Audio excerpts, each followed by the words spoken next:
there is violence in that life. And if you're part of the life, you're part of the violence. There's no escape to that.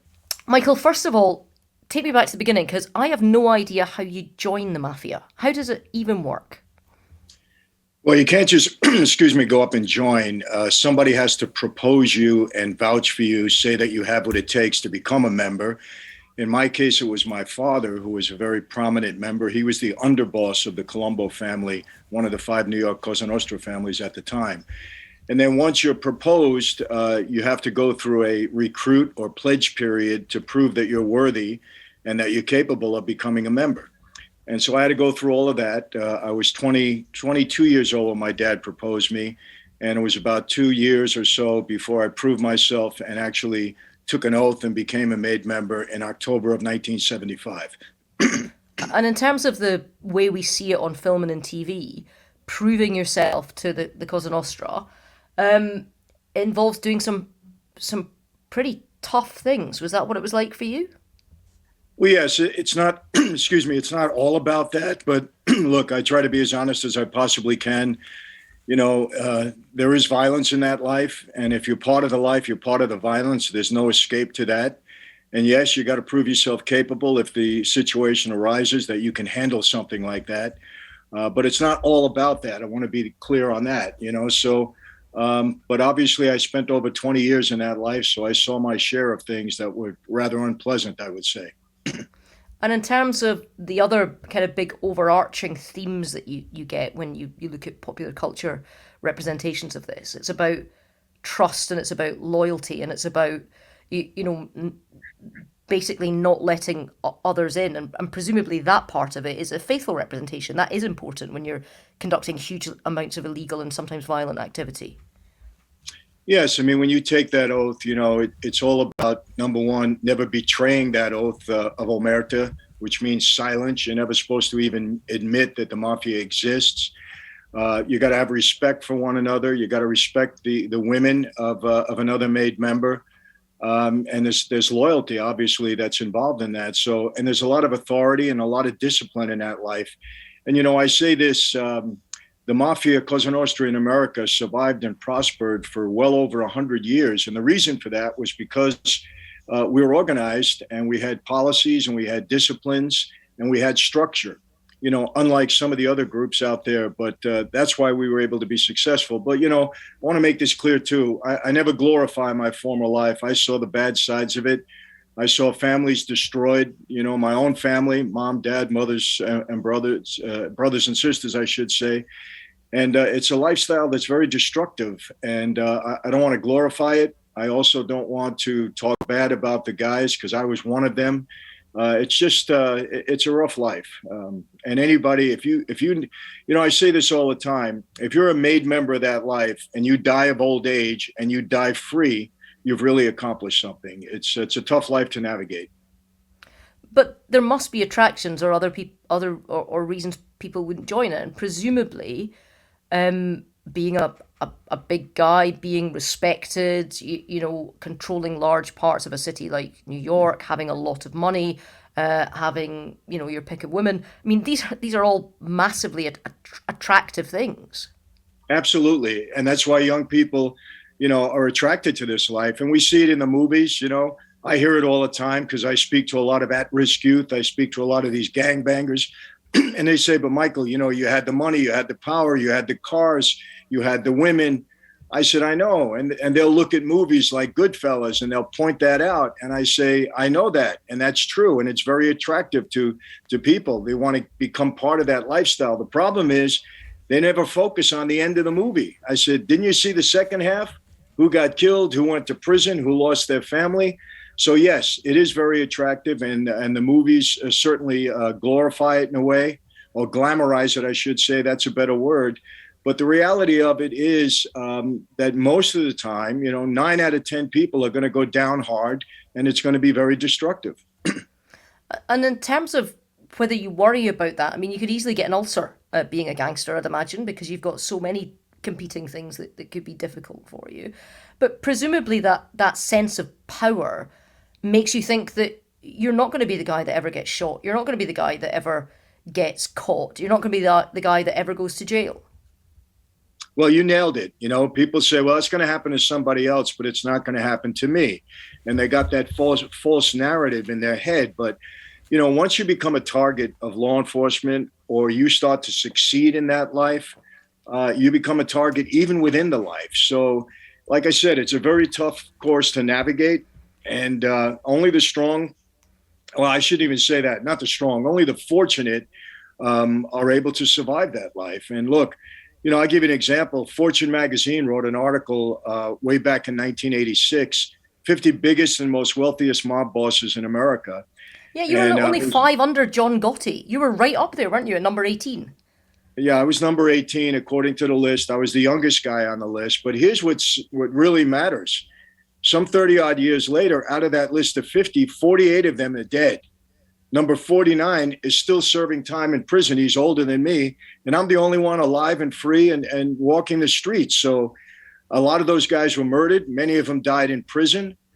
So that in itself, you know, indicates what a tough life it is to navigate. Well, in terms of what you were jailed for, it was a racketeering charge where you defrauded the US government of around $350 million.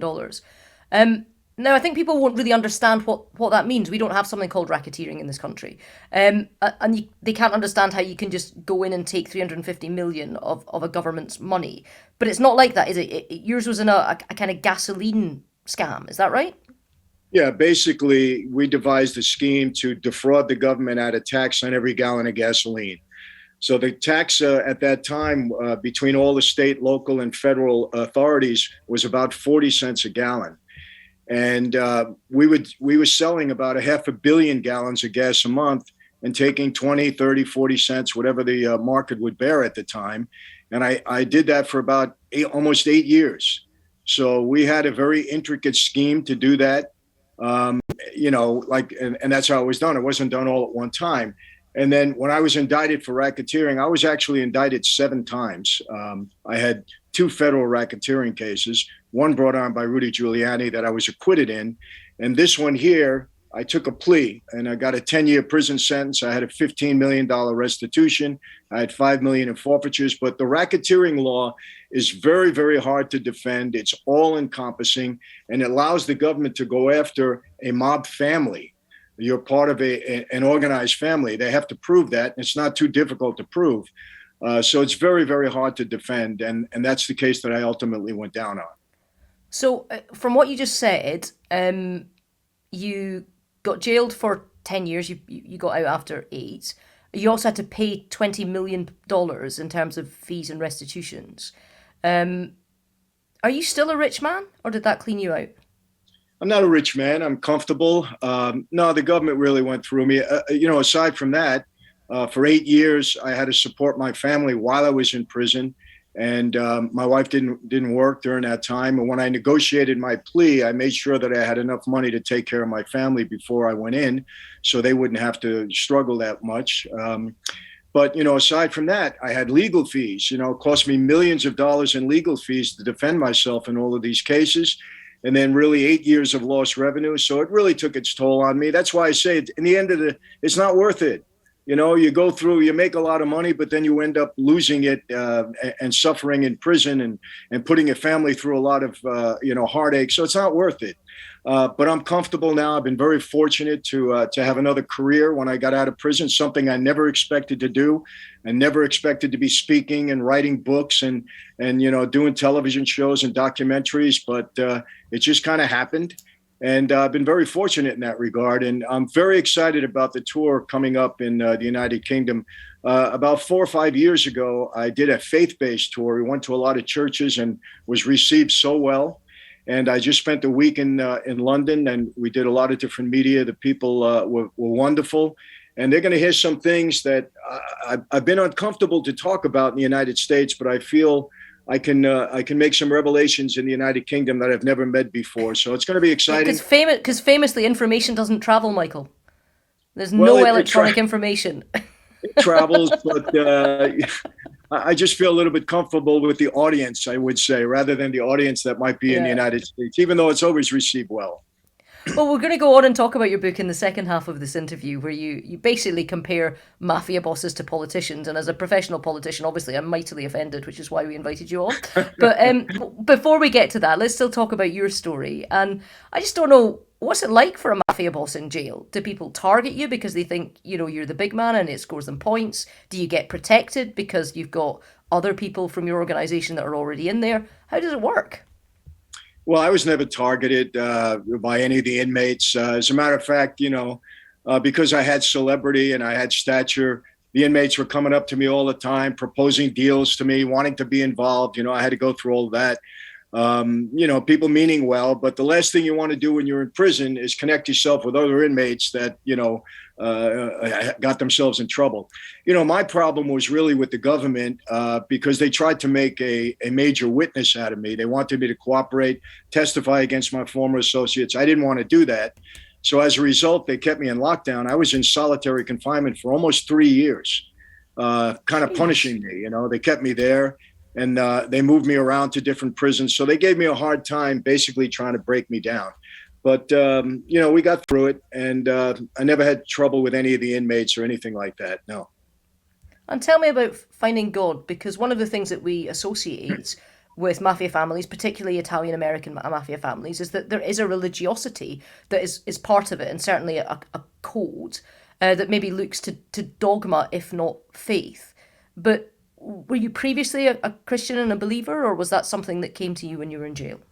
Well, I grew up as a Catholic. I went to Catholic school from kindergarten right through high school. I was an altar boy the whole bit, but I can't say that I was religious in any way because Catholicism to me back then was like a subject in school. I didn't realize that this life is about a relationship with Jesus Christ. And that didn't happen to me until I met my wife. My wife was a devout Christian. Her mother, my mother-in-law, a devout Christian.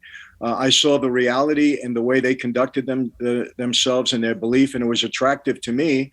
But it really didn't take hold on me until I went into prison and went in the hole. And I spent, like I said, 29 months and 7 days in the hole. And that's when I really strengthened my faith through my research. I mean, I became a student of the Bible. I had my wife send me in several books about different faiths, and I studied, and I had nothing but time on my hands. And I came out of it convinced that Christianity was the way to go for me. And in the last 25 years, that's only been strengthened by what God has done in my life and what I've seen him done in others' lives. So And when you were for in that me, hole, it's taken hold. when you were in that hole, and when you were in that cell, and you were on your own, and you had nothing but time and walls that were coming in around you, did you speak to God? Did he speak to you? I never heard him speak to me audibly. I don't have that gift. I've never seen God in a dream. I don't have that. But he speaks to my heart. And I think he spoke to my heart through the Bible when I read certain verses that really touched me, that made an impact on me. And so he was with me in that hole, no doubt about it. And I want to tell you this, for people listening, I learned through that experience, we weren't meant to be solo creatures. It's very, very hard to be in solitary confinement, 24 hours a day, 7 days a week. And a lot of guys did not do well. I mean, when those lights went out, you heard a lot of moaning and groaning. It's torturous in a way. And you have to have something to hold on to in order to make it through there. And, for me, I deal in reality. I don't deal in fables or fairy tales. And, God and the Bible was my reality in there, and it worked, and it kept me strong. And when I got out, it only got stronger. I mean, Michael, I guess the question is, how do you get out? And what made you decide that when you left prison, you didn't want to go straight back into the family that was there to support you and had helped you, raise all these funds and had given you a job, I guess, for the last sort of 15, 20 years? Well, it was an accumulation of things. I mean, I saw when the racketeering laws came into effect that the life was really in trouble. And I was a major target. They weren't going to leave me alone until they put me in jail forever. But the real catalyst of all of this, my walking away, was meeting this young woman that's now my wife for 37 years. When I met her and fell in love with her, I said, what am I going to do? Marry this girl? She's 21 years old and then go to jail forever and leave her alone? I said, I have to make a choice. It's either her or this life. And that's when I decided to try to make an exit. Now, that's difficult because you don't just walk away. You can't say, hey, I'm done. They say when you leave that life, you either leave in a coffin or you join the government and enter a witness, excuse me, witness protection program. Obviously, I've done neither. So there's no blueprint in how to walk away. So it was So an what is that intricate. conversation? How do you who do you speak to and say, like that 8 years, I didn't give anybody up. They tried to break me. I didn't break, but I've found somebody, and I am done, and I'm going to walk away and don't put a bullet in my back. How do you have that conversation, and who do you have it with? Well, you really don't. I mean, it's especially me. I was a younger guy, and I was in the prime of my time in that life. Plus, I was giving the family several $1 million a month, so they don't want that to go away. But in my case, taking the plea was part of the plan. Take the plea, do some time in prison, move out to California, get away from everybody. But in the end, I had to tell my father. I said, "Dad, I'm leaving. I'm walking away." He was upset about it. I said, "I'm not going to hurt anybody. You got to let people know." But even at that point, the boss of my family, who I can talk about, he's now passed away in prison. He put a contract on my life. I mean, I was in a lot of trouble. There was attempts made on my life in California. But I knew how to counteract that because I knew the life very well. I knew what to do and what not to do. And at the end of the day, I just outlasted anybody. And the fact that I never really hurt anybody, was in my favor. So, but it wasn't easy, Ruth. I got to be honest You, with you. you We went don't through a you lot. downplay it. You're so matter of fact about this. But if somebody had put out a mafia hit in your life, it costs money to have protection all the time. It takes a toll on your resilience to be looking over your shoulder every single day. I mean, you're talking about it as if it's nothing. It's just something you escape from, but it's huge. But understand that, that's the life I led for over 20 years. So it wasn't like something new to me. I understood it. I didn't live in fear, but I wasn't silly either. I was cautious and I knew what I had to do and hope for the best. I mean, look, I never sell my former associates short. They're very capable, but things just worked right for me. And, honestly, I say this all the time. It's obvious to me that God had a different plan and purpose in my life, or I wouldn't be here. And it's become crystal clear to me in the fact that I had a ministry and, he's got me speaking all over the world and lives have been changed as a result of this transformation that was able to come in my life. And people are attracted by it. And I give them hope. And hey, I tell them, listen, if I could survive what I survived, I'm sure there's a way out for you too. And it resonates.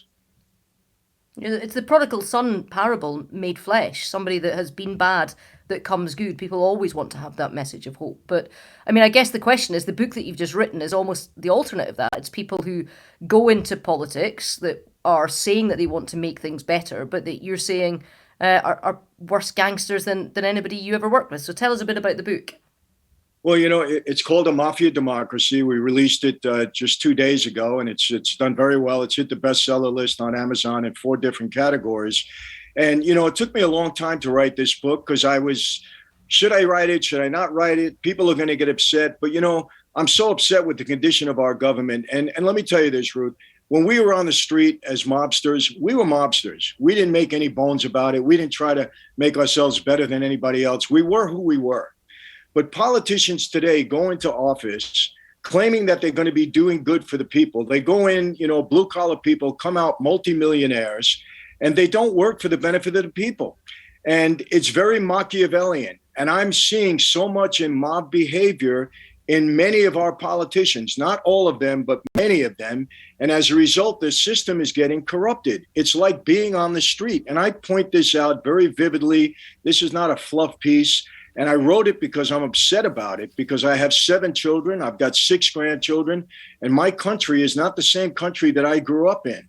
And what's going on is terrible. And I'm just trying to point it out to people and let them see how mob-like, how Machiavellian the ideology of the American government has become. And it's dangerous.